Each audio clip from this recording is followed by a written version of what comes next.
এই ছোট্ট ছেলেটা শুধু সেই মিষ্টি ছোট্ট মেয়েটির মাথায় হাত বুলিয়েছিল। আর আশ্চর্য ঘটনা দেখুন, যেই ছেলে 10 বছর ধরে একটা শব্দ মুখে আনতে পারেনি, সে হঠাৎ করেই কথা বলা শুরু করলো। এটা দেখে ছেলেটির মা অবাক হয়ে গেলেন, আর তার চোখে আনন্দের অশ্রু চলে এলো। গত 10 বছর ধরে তিনি দেশের নামকরা ডাক্তারের কাছে চিকিৎসা করিয়াছিলেন, কিন্তু কোনো ফল পাননি। তার একটুও আশা ছিল না যে ছেলের কথা বলার সমস্যা এক মুহূর্তে এমন ভাবে ঠিক হয়ে যাবে। তখন তিনি জানতে পারলেন সেই ছোট্ট মেয়েটিকে সবাই ফেলে চলে গেছে, সে এখানে একা পড়েছিল। মহিলার মন গলে যায় এবং তিনি ভাবলেন তিনি এই মেয়েটিকে নিজের বাড়িতে নিয়ে গিয়ে লালন পালন করবেন। কিন্তু তিনি জানতেন না যে তার এই ছোট্ট সিদ্ধান্ত তার পুরো পরিবারের ভাগ্য বদলে দেবে। যেই মাত্র তিনি মেয়েটিকে বাড়িতে নিয়ে এলেন, মেয়েটি সঙ্গে সঙ্গেই অনুভব করলো যে বাড়িটা নেতিবাচক শক্তিতে ভরা। তারপর সে চুপচাপ এক আশীর্বাদ দেওয়ার মতো জাদু করলো, আর কয়েক মুহূর্তের মধ্যেই সুখবর এলো। 1 বছর ধরে অচেতন হয়ে পড়ে থাকা তার শাশুড়ি হঠাৎই জ্ঞান ফিরে পেয়েছেন। মহিলা ভীষণ অবাক হলেন। যেদিন থেকে তিনি মেয়েটিকে বাড়িতে এনেছেন, একের পর এক ভালো ঘটনা ঘটছে।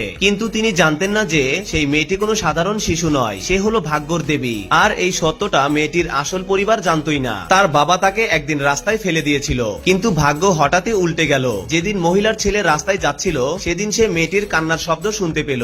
সঙ্গে সঙ্গে সে গাড়ি থামালো এবং মেয়েটিকে দেখে তার প্রতি মায়া অনুভব করলো। ছেলেটির নিষ্পাপ মন দেখে মেয়েটিও তাকে আশীর্বাদ দিল। আর সেই দিনই ছেলেটি প্রথমবার কথা বলতে শুরু করলো।